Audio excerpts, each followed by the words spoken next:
This message comes from Capital One Commercial Bank. Access comprehensive solutions from a top commercial bank that prioritizes your needs today and goals for tomorrow. Learn more at CapitalOne.com/commercial. Member FDIC. The National Football League welcomes you to the Apple Music Super Bowl 60 halftime show. Benito Antonio Martinez Ocasio, who you know as Bad Bunny. Qué rico es el latino. Hoy se ve! He's a Spanish-speaking artist from a colony, and he's performing at the Super Bowl at a time when the Spanish language is being criminalized. The Trump administration can continue indiscriminate immigration stops targeting Latinos and Spanish speakers. We want to be with patriotic Americans, people who have great music, songs you've actually heard.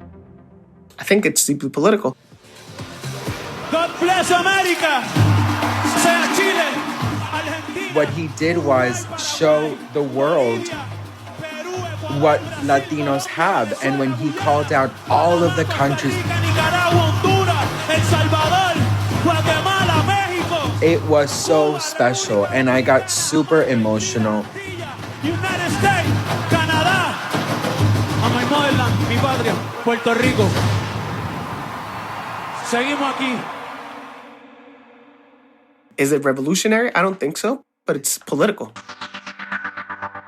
You know, the NFL also wants to reach a broader international audience, and Benito's the biggest artist in the world.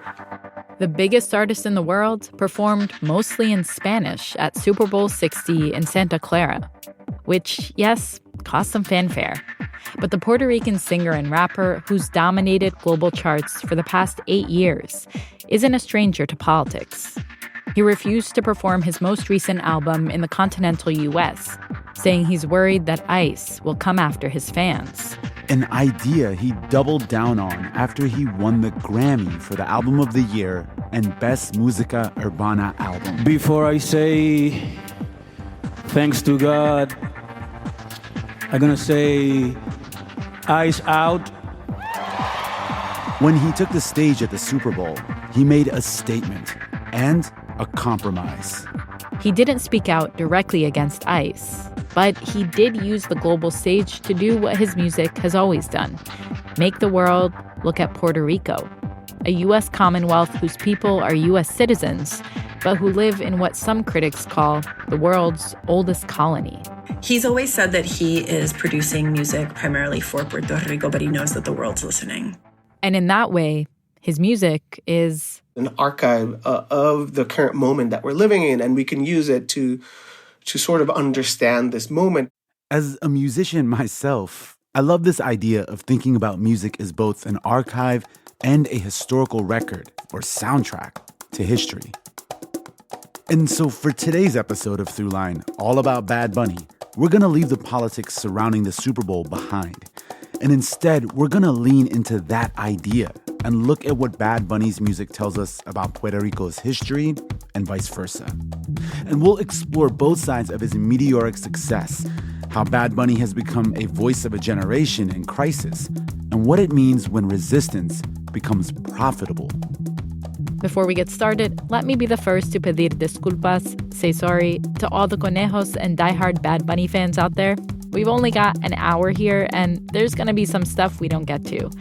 Think of this episode as a Bad Bunny mixtape, Throughline style. So don't press skip on that next track and stay with us as we dive into the life and music of El Conejo Malo and the island that made him.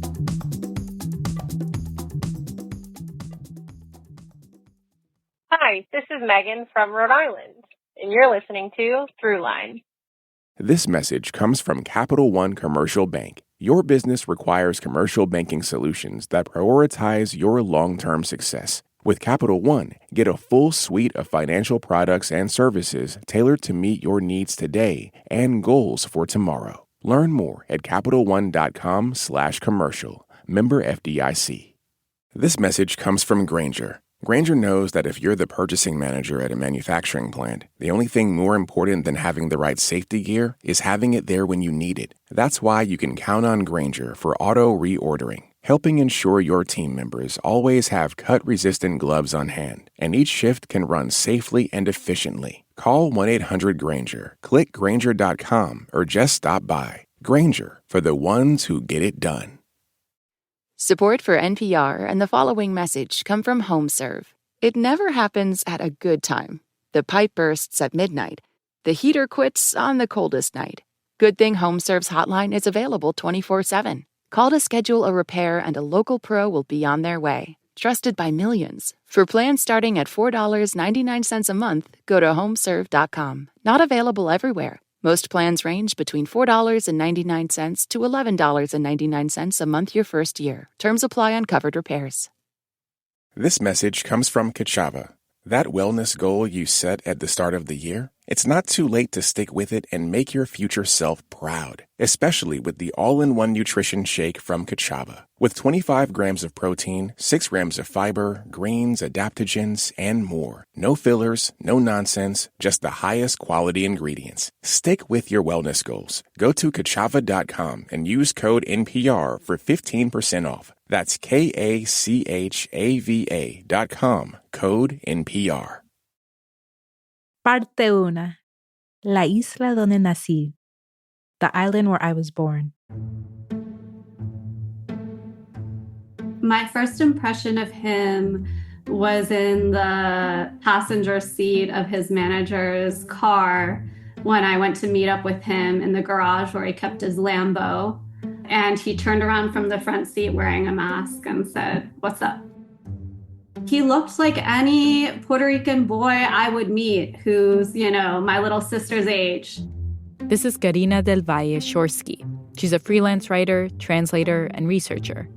My connection to Bad Bunny is that my feature debut at New York Times Magazine was writing a profile about Bad Bunny in 2020. For that profile, Karina got to spend time with Bad Bunny in Puerto Rico. It was 2020, during the height of the pandemic, hence the mask he was wearing, and it was just 4 years after his first big hit in Puerto Rico, Soy Peor. We'll get back to that song. The year Karina first met Bad Bunny, he was the most streamed artist in the world. He has a sort of paradoxical combination of shyness and charisma that I think is palpable in his mode of performance and engaging the public. But what I remember is his willingness to think out loud in a way that was surprising to me for a figure of his fame. She calls Bad Bunny a modern-day jíbaro, roughly translated, a modern-day Puerto Rican farmer. Jíbaros actually play a mythic role in Puerto Rico in the same way that cowboys function in the western frontier of the United States. Real, but also larger than life. And Bad Bunny is a little bit of both. A star who many people see as representing the essence of Puerto Rico, and also just a guy from the countryside. His hometown is called Vega Baja. Vega Baja is a small town that's still in driving distance of San Juan, or like where you could maybe commute in if you had a job there. He's not from Monte Adentro, as we would say, like the kind of dramatic central mountains of Puerto Rico where, it can be super off the grid. People still don't have water and lights. Vega Baja is not like that, but it's distant enough that kind of jibarito culture would be fundamentally like who he is. Benito Antonio Martinez Ocasio, a.k.a. Bad Bunny, was born on March 10th, 1994. To a school teacher and a truck driver. He had what he's described as an extremely typical childhood, his parents kind of struggling to make ends meet, but always providing for them in a really responsible and loving way. He was part of his church choir as a kid. And would perform at talent shows, ballads, salsas, stuff like that. And he doesn't come from a family of Puerto Rican revolutionaries or anything like that. His nuclear family was PNP, and that's the pro-statehood party. In Puerto Rico, there are three main political parties. There's the New Progressive Party, or PNP, which wants to make Puerto Rico the 51st U.S. state. There's the Popular Democratic Party that wants to keep Puerto Rico as a commonwealth, basically status quo. And then there's the Independence Party that wants Puerto Rico to be its own sovereign nation. Not a lot of Puerto Ricans are necessarily growing up in massively radical, revolutionary type households. This is Vanessa Diaz. She's professor of Chicano, Chicana, and Latino studies at Loyola Marymount, and author of the book PFKNR, How Bad Bunny Became the Global Voice of Puerto Rican Resistance. There's a lot more people who probably grew up in a Commonwealth Party household or a statehood party household or a mixed household, like a lot of mixed kind of political vibes in Puerto Rican families. And Bad Bunny kind of speaks to that. Because it wasn't his parents' political views that shaped him. It was just what he experienced growing up in Puerto Rico, the water he was swimming in. Bad Bunny being born in 1994, I mean, it's a really important time. We live in an age of possibility. 100 years ago, we moved from farm to factory. Now we move to an age of technology, information, and global competition. In 1996, when Benito was just 2 years old, his world would be reshaped by a decision made 1,500 miles away in the White House by then-President Bill Clinton.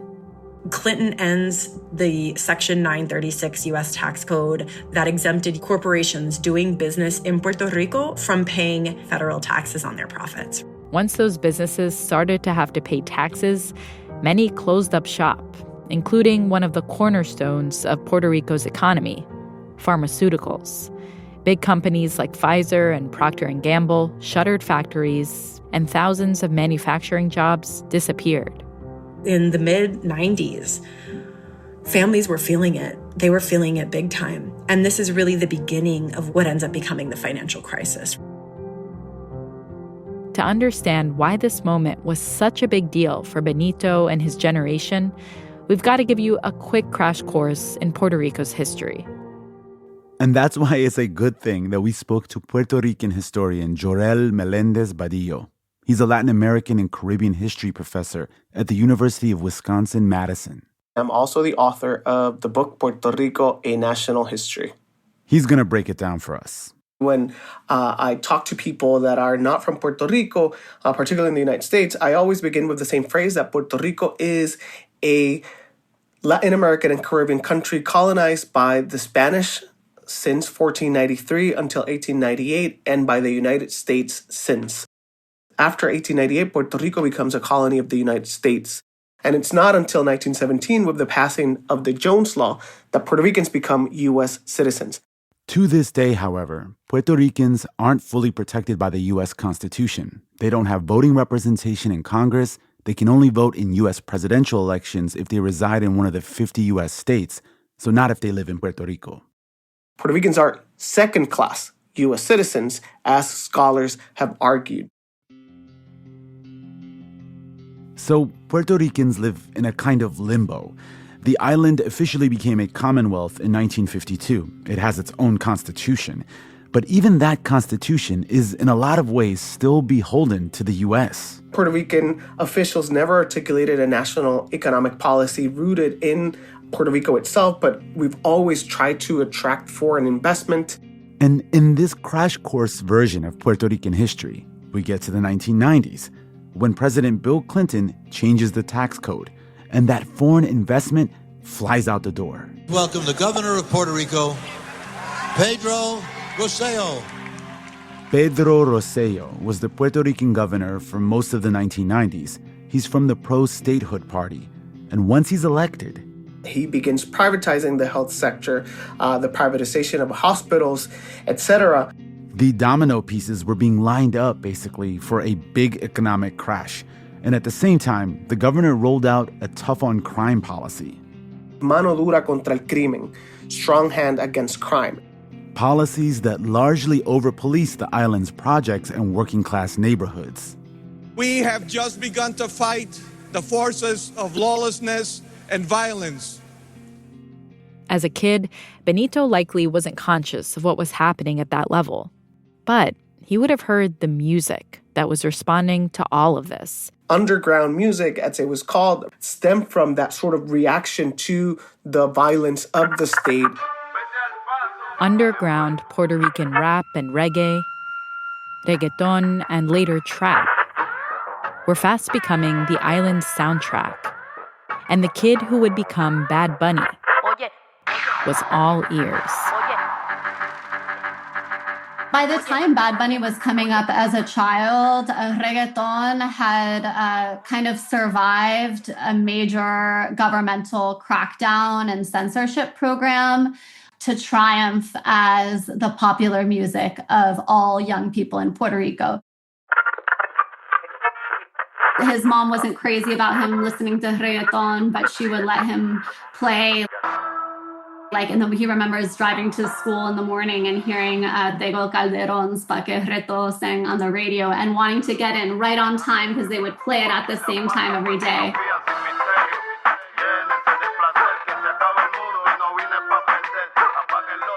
The song is a hedonistic anthem that's hard to translate because there's no perfect English word for retozen. Karina says it's sort of like for your pleasure so you can get down. And it was his jam.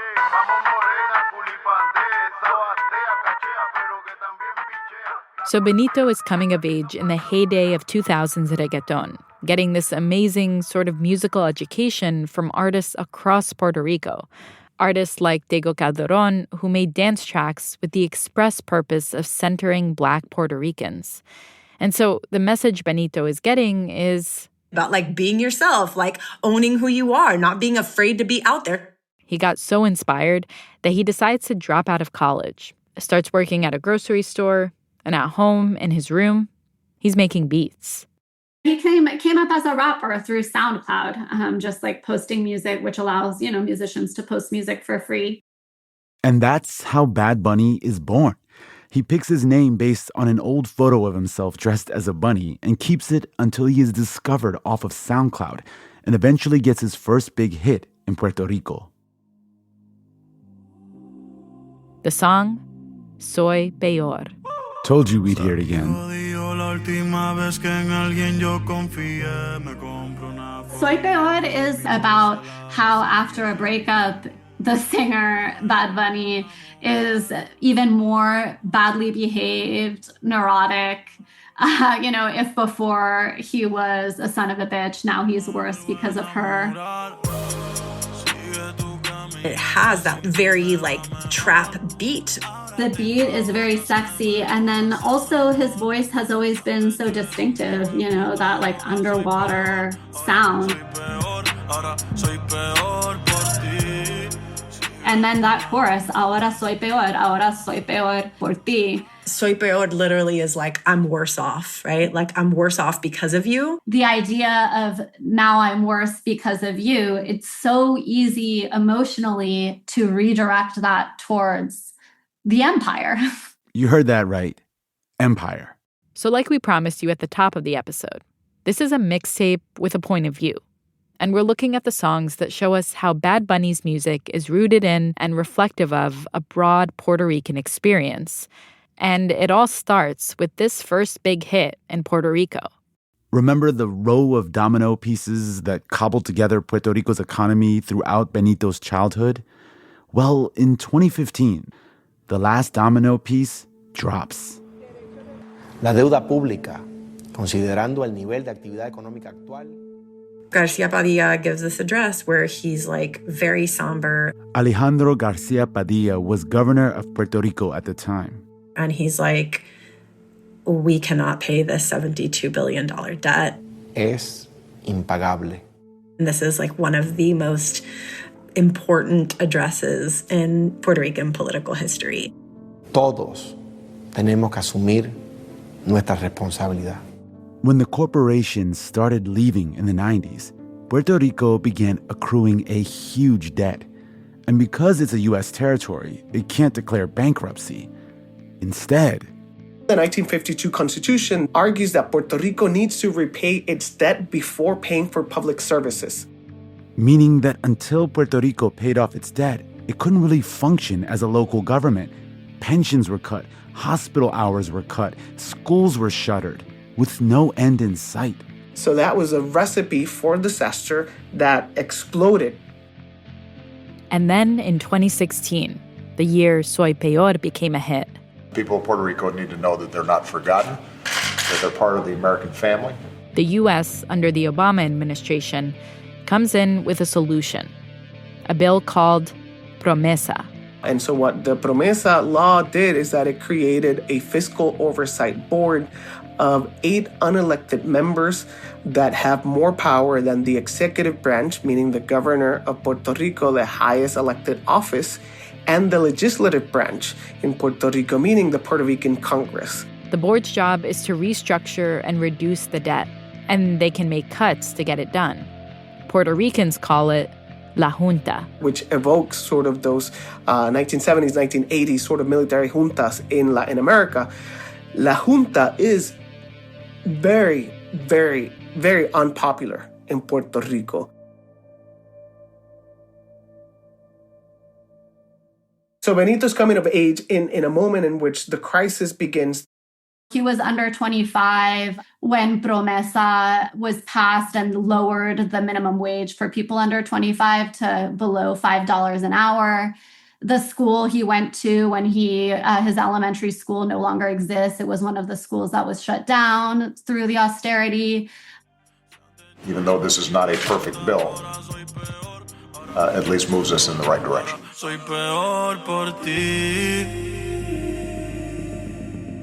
Even though the song Soy Peor makes absolutely no gestures towards being read as a political song, I always strongly associate the mood of that song with the passage of Promesa.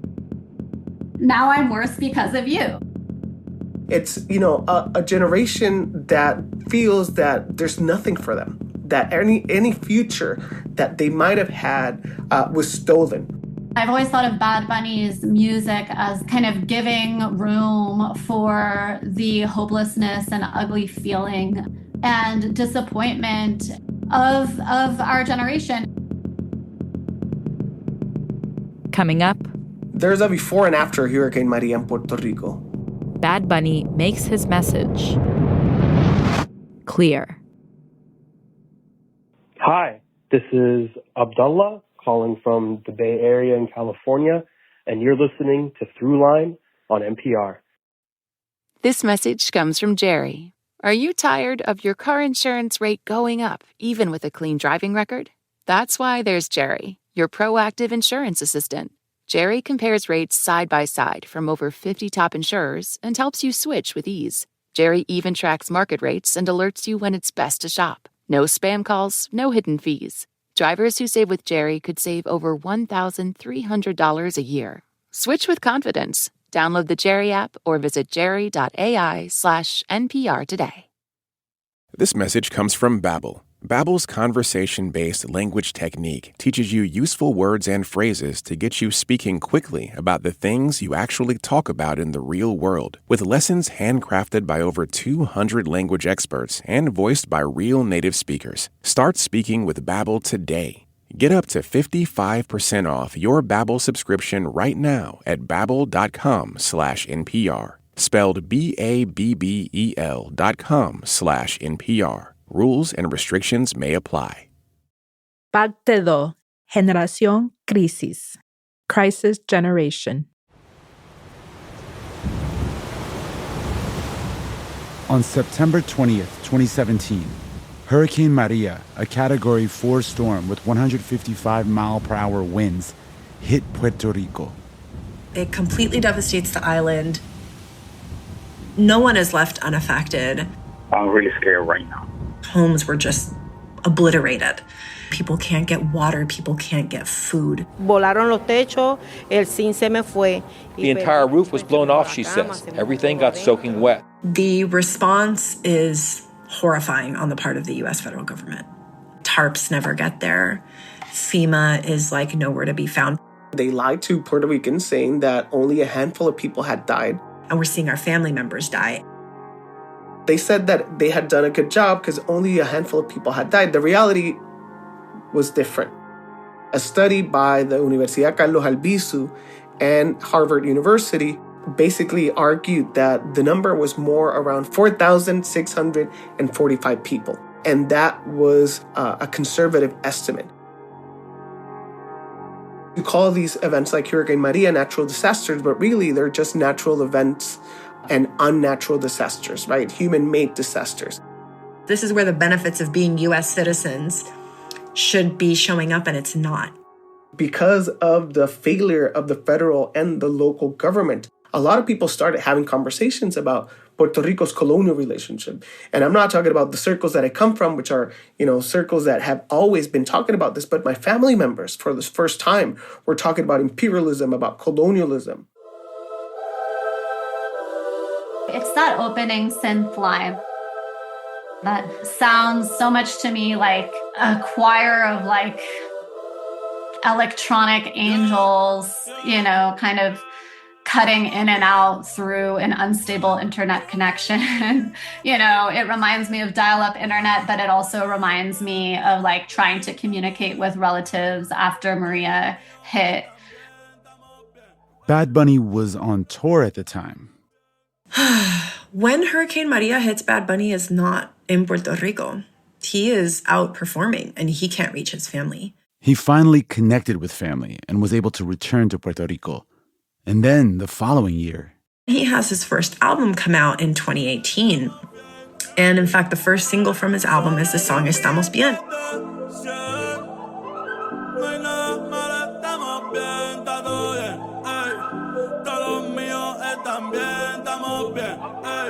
Estamos Bien is a trap ballad that has a self-consciously political register. It's such a complicated song, right? Estamos bien means like we're okay, we're good. And so it's kind of hopeful, but it's also, acknowledging, like he has a lyric about the fact that we don't have light in the house, right? One of my favorite lines in the song is when he says,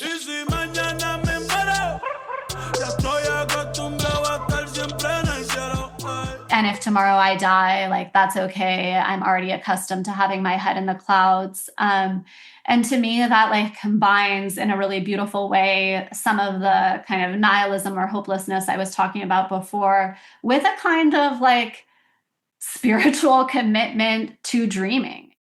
He is nominated for 5 Latin American Music Awards and is making his TV debut with us tonight. We're honored. We get to see it really come through as a protest song in his very first appearance on American television, which is in 2018, almost exactly a year after Hurricane Maria. Roughly 2 weeks after President Trump claimed he didn't believe thousands died in Puerto Rico due to Hurricane Maria. He appears on The Tonight Show with Jimmy Fallon. It's the first time that I think I heard Benito speak in English. And he addresses President Trump directly in national television.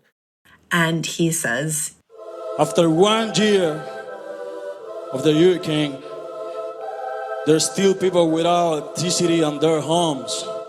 More than 3,000 people died and Trump is still in denial. But you know what? And in the background, we have this imagery of like the force of Hurricane Maria and devastation.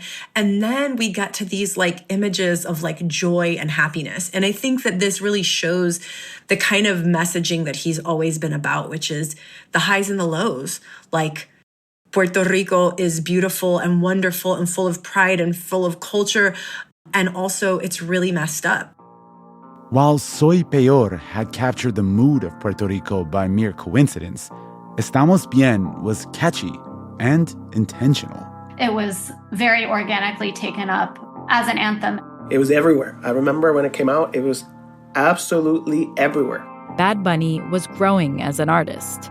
And at the same time, he was singing and talking about what he and other Puerto Ricans his age were seeing and feeling.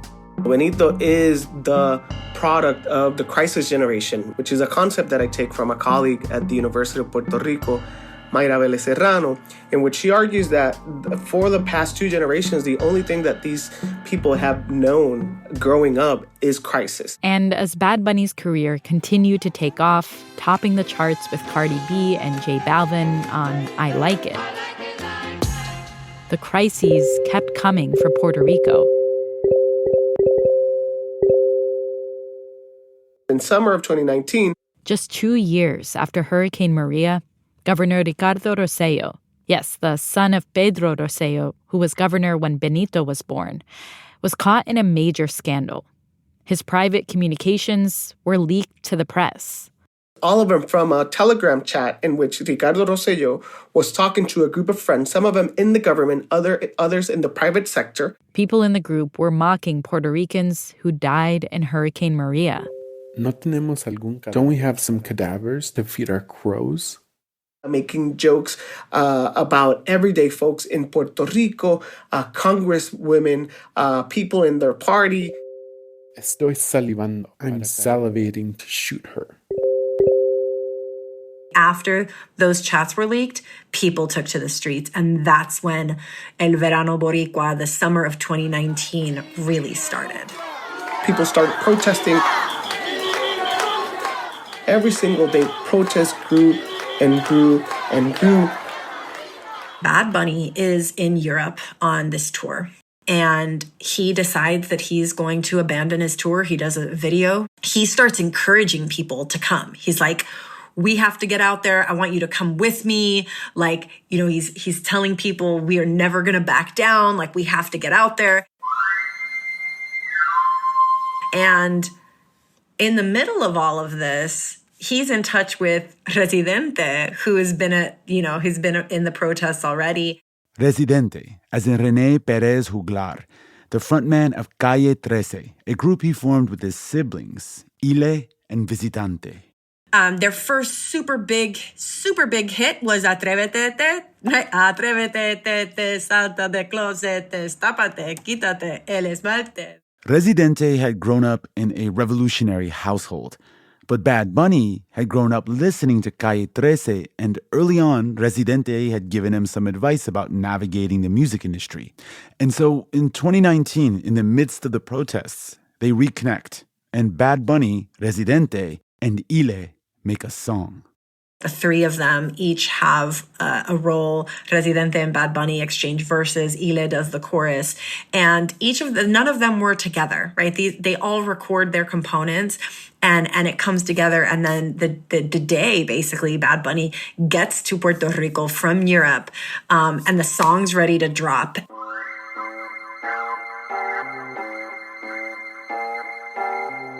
Dale, estamos afilando las navajas, dale. Llegó el afilador de navajas. Truco. So the song is called Afilando los Cuchillos, which means sharpening the knives.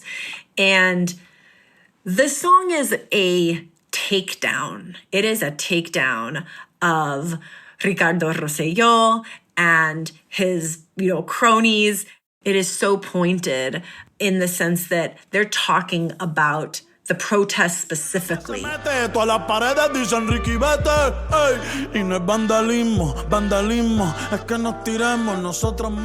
the protesters are in the streets and they're, doing graffiti and defacing.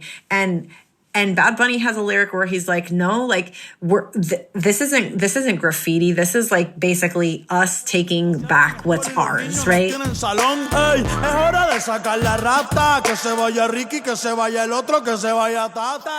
Just like rats, we need to clean everything out, right? We got to start from scratch because what we have right now is not serving us. And he and Ile and Residente and other artists like Ricky Martin, they go to the streets, and Afilando los Cuchillos is literally like they're on a truck, they're blasting this song, it's being heard everywhere. They posted it to YouTube, so it just like immediately becomes this soundtrack of the moment. It became an anthem for the people in the protests. People were singing it, and still, I think it became part of the broader cultural repertoire of protest music in Puerto Rico.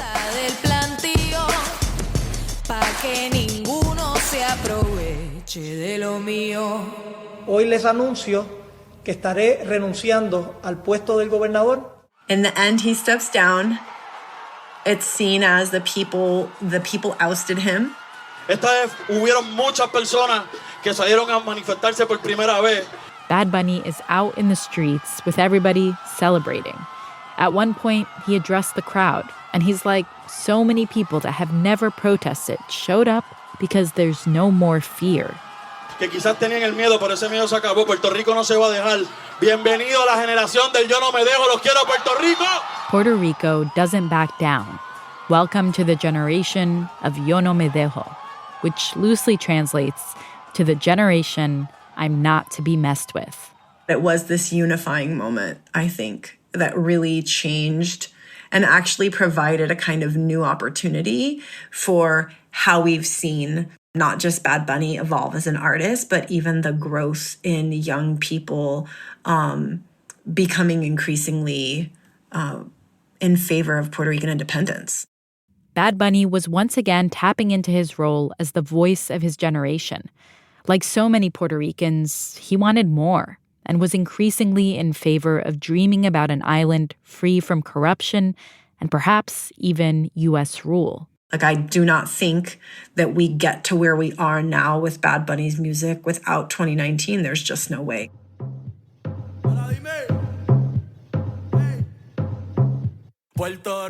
And from that point on, Bad Bunny got more political, producing dance tracks that celebrated perreo, queerness, and Puerto Rican youth culture, while still keeping focus on big issues facing the island.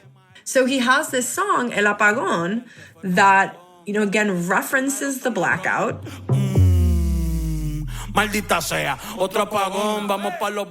The song came out in 2022 and directly addresses the ongoing blackouts in Puerto Rico after Hurricane Maria, blackouts that continue to this day. But it's also a party song. It's a protest song, and it's a party song, and it says in the beginning, Puerto Rico está bien cabrón, right? Which is, bien cabrón can mean it's the shit, it's awesome. It also can mean it's messed up, it's fucked up, we're fucked, right? In the music video for El Apagón, Bad Bunny takes this political critique a step further. Right in the middle of the music video, he and his team insert an entire short documentary called Aquí Vive Gente, or People Live Here. En Puerto Rico hay una ley que le permite a los extranjeros no pagar ciertos impuestos cuando se mudan aquí. With the reporting of Bianca Gralao, is sort of talking about the reality of displacement of people that don't want to leave. The documentary looks at how laws touted as good economic policies for Puerto Rico that seek to attract millionaires are actually pushing Puerto Ricans out as investors buy properties, raise rents, and block off access to treasured beaches, which are, according to Puerto Rican law, public land. These are conversations that are happening in Puerto Rico, and Benito is using his platform to amplify it. And then, of course, right, the end of that song where we have the chorus that he wrote.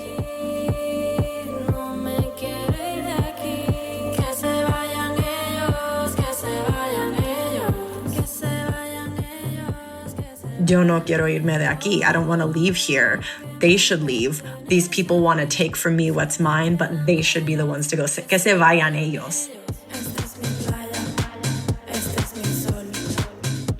And this is a direct reference to gentrification and to the influx of mostly, wealthy American business people.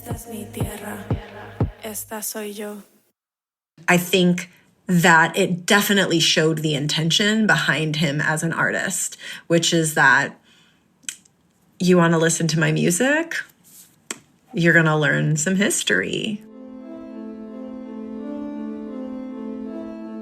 Coming up, Bad Bunny picks a side. Hi, this is Yvonne Ampuero from Eden Prairie, Minnesota. I love your show. You're listening to Throughline. This message comes from Babbel. Babbel's conversation-based language technique teaches you useful words and phrases to get you speaking quickly about the things you actually talk about in the real world. With lessons handcrafted by over 200 language experts and voiced by real native speakers. Start speaking with Babbel today. Get up to 55% off your Babbel subscription right now at babbel.com/NPR. Spelled BABBEL.com/NPR. Rules and restrictions may apply. This message comes from Instacart. Let's talk groceries, specifically your groceries, with Instacart. You want your groceries just the way you like them, right? Well, the Instacart app lets you do just that. They have a new preference picker that lets you pick how ripe or unripe you want your bananas. Shoppers can see your preferences up front, helping guide their choices. Instacart. Get groceries just how you like. This message comes from Babbel. Babbel's conversation-based language technique teaches you useful words and phrases to get you speaking quickly about the things you actually talk about in the real world, with lessons handcrafted by over 200 language experts and voiced by real native speakers. Start speaking with Babbel today. Get up to 55% off your Babbel subscription right now at babbel.com/NPR. Spelled BABBEL.com/NPR. Rules and restrictions may apply. Parte 3. Independencia. Independence. So I was traveling with my family on vacation. We were in Portugal. I'm a bit of a workaholic, and so I had promised my partner, my kid, my therapist that I was going to leave my computer behind for that break on December 24 of 2024, Christmas Eve. I was added by 3 different people in Instagram. And so I immediately got a message from one of them, who's a producer for Bad Bunny, and asked me if I was interested in having a potential collaboration with Benito. My heart dropped. I immediately said yes. The record in question was Bad Bunny's 2025 album, Debí tirar más fotos. I Should Have Taken More Photos, which made history at the 2026 Grammys as the first Spanish-language album to win the Grammy for Album of the Year. They basically said, so Benito wanted to use his platform to amplify Puerto Rican history. The idea was to have Jor-El write quick explainers of different moments in Puerto Rican history that would be the backdrop or visualizers that would play in the background of Bad Bunny songs on YouTube. Benito really wanted the history of political repression in Puerto Rico throughout the 20th century. There's no such thing as objectivity in historical writing and historical thinking. And so I think that for Benito, this is also a political move. Bad Bunny has created a whole universe around Debí tirar más fotos, or DTMF for short, that is unapologetically a celebration of Puerto Rico and a kind of political treatise on the future of the island. In addition to the visualizers, Bad Bunny released a short film featuring an animated toad called Concho. ¡Wow! Esa foto me gusta mucho. Concho is not just any toad. He's the Puerto Rican crested toad. It is endemic to Puerto Rico. It's also endangered and at risk of disappearing. In the short film, Concho is talking with famed Puerto Rican director Jacobo Morales about how the Puerto Rican way of life is also disappearing due to gentrification. Morales tells Concho that he should have Debí tirar más fotos, haber vivido más. Debí haber amado más cuando pude. I should have taken more photos, lived more. I should have loved more when I could. A nod to the titular song. Debí tirar más fotos de cuando te tuve, debí darte más besos y abrazos. And then there's the album itself. I would say that Debí tirar más fotos is a kind of irreverent ode to Puerto Rican roots music.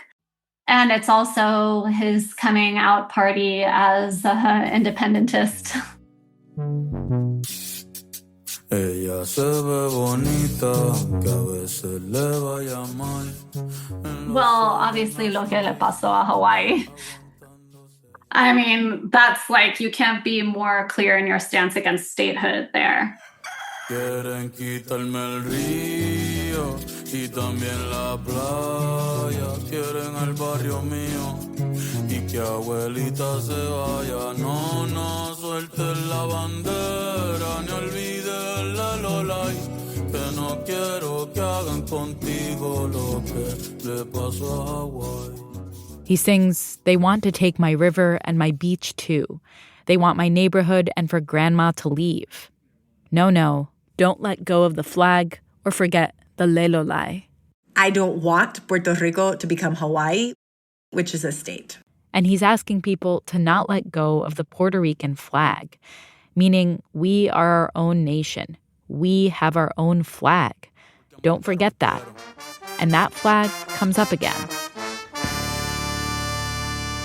Then he has La Mudanza. And La Mudanza has lyrics where he talks about things like the gag law, which was the law that made it illegal to display the Puerto Rican flag or even to have it in one's home. A mí me importa un bicho lo que a ti te vale verga. Aquí mataron gente por sacar la bandera. Por eso es que ahora yo la llevo donde quiera. Even says the lyric, like, aquí mataron gente por sacar la bandera. They killed people for having the flag here, right? And that's referencing a lot of these massacres that happened against Puerto Rican independence advocates. En la caja la bandera azul clarito y que recuerden que siempre fui yo, siempre fui Benito. And it's specifically about the light blue flag, which is the flag color, right? It was light blue with red, and that was not under U.S. rule. They made that flag illegal, and then it was rebranded with dark blue. And the dark blue then could be seen as more associated with the U.S. And in the video, we see him running with the light blue flag, right? Which is, he's not saying I'm an independence party advocate or yo soy independentista, I believe in independence. He's talking about it through the flag, through the color of the flag. You don't understand the significance of the light blue, then you're not going to be like, oh, well, he's for independence. But if you know those things, then you know that that's exactly what he's saying. DTMF is an extension of an anti-colonial politics that Bad Bunny has become much more open and direct about. In the last gubernatorial election, he spoke in support of the independence candidate.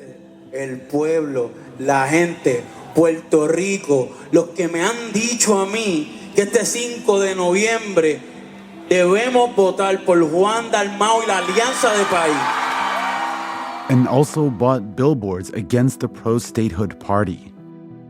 I was driving my kid to school and I would read banners in like black background white font that said, every time you lose power, remember that that is the PNP, which is the New Progressive Party's fault. And in many ways, his pro-independence stance is again reflecting back what so many in his generation feel. Benito is part of that broader phenomenon of a younger generation that has been tired of living through crisis after crisis and crisis after crisis, and that think that the future has been robbed from them. I think they're losing that fear of what independence might be. And Bad Bunny has doubled down on Puerto Rican independence. Rather than tour in the continental U.S. in 2025, he set up a months-long residency in Puerto Rico, with many shows exclusively for Puerto Rican residents. Karina went to one of the shows. The show was amazing. The residency made news. It brought hundreds of millions of dollars into the Puerto Rican economy. But Karina also has critiques. Honestly, it was like a theme park. All of San Juan and even some of the other little towns I went to on that trip felt like a Bad Bunny concert theme park. You see Church's Chicken doing a pop-up looking like a little roadside chinchorro, kind of reproducing like tropes of rural life in corporate plastic. Because Bad Bunny, for all his political causes, is also a brand. And he's just one person.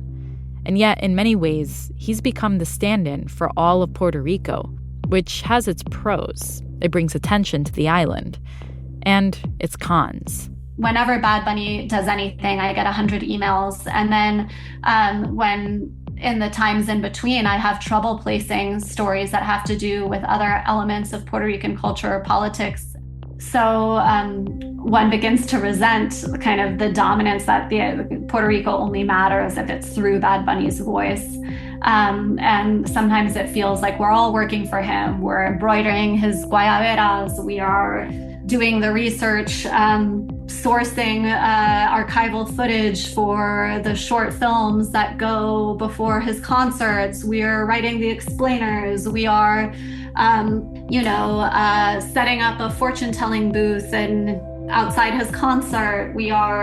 All these things are things that people I know are doing for Bad Bunny. And sometimes it inspires like deep pride and a sense that together we're quilting something very large and very beautiful. But at the end of the day, it's all attributed to him, and I think however much he tries to hold up the mirror and say, it's you, I know that you've made me, that's not how it gets treated in the mainstream media. And I think some of us are left imagining and desiring other possibilities. And this raises big questions, because Bad Bunny's pro-Puerto Rico message raises awareness, but it also makes him money. And the money and the politics can often be at odds. These days, it seems like Bad Bunny can do no wrong. I didn't see that much skepticism, people expressing that much skepticism about the Amazon partnership. Karina questions Bad Bunny's decision to stream his last show on Amazon and his work to create an Amazon digital storefront committed to selling Puerto Rican products, including food, music, and books, all sporting an Hecho en Puerto Rico badge. I doubt that the partnership with Amazon will be a kind of unblemished tale of upliftment and sovereignty for Puerto Rico and Puerto Ricans. He is a brand. He is producing sort of a product, and it has a market and it sells. I don't condemn Benito for being a millionaire. And, I think that curtails some of the things that he can say and cannot. Pop culture will not save us. For me, it's very simple. Coming from the punk community, kill your idols. This is a person that is trying to make sense of the life he's living. We've seen Benito grow in the spotlight. The point is that he's an artist, that he has contributed a lot of really consequential art, that he's provided the tools to get people excited to think about and learn about Puerto Rico. But that doesn't make him perfect, and that's also okay. He stands for Puerto Rico, whether you're Puerto Rican or not. He stands for that. And that means something, right? Because we all have a homeland.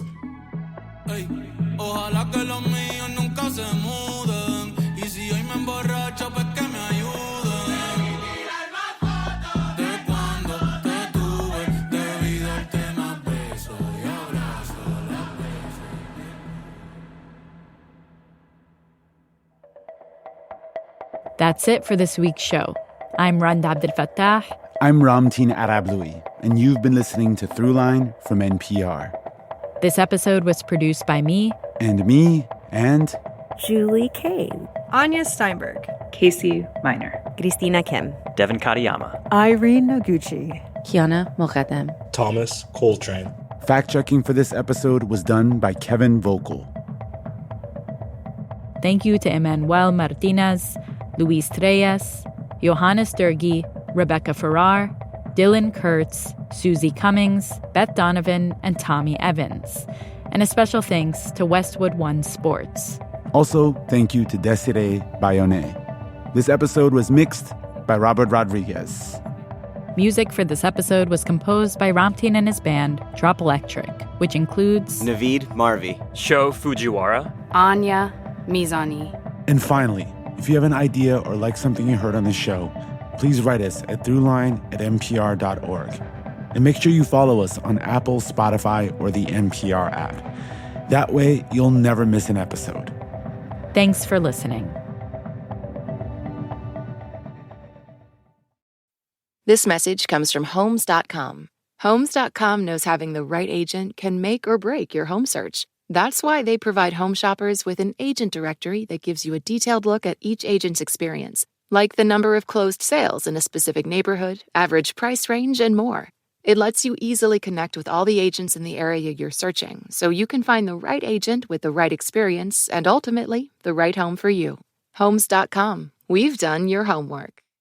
This message comes from NPR sponsor 1Password. Anyone else feel like 99% of your emails and texts are password reset codes? Trusted by millions of users and over 175,000 businesses, 1Password lets you skip the resets and sign in securely with strong, unique passwords that autofill across all your devices. You can safely share logins, store cards and files, and finally stop using your pet's name as a password. Try it free for 2 weeks at onepassword.com/NPR.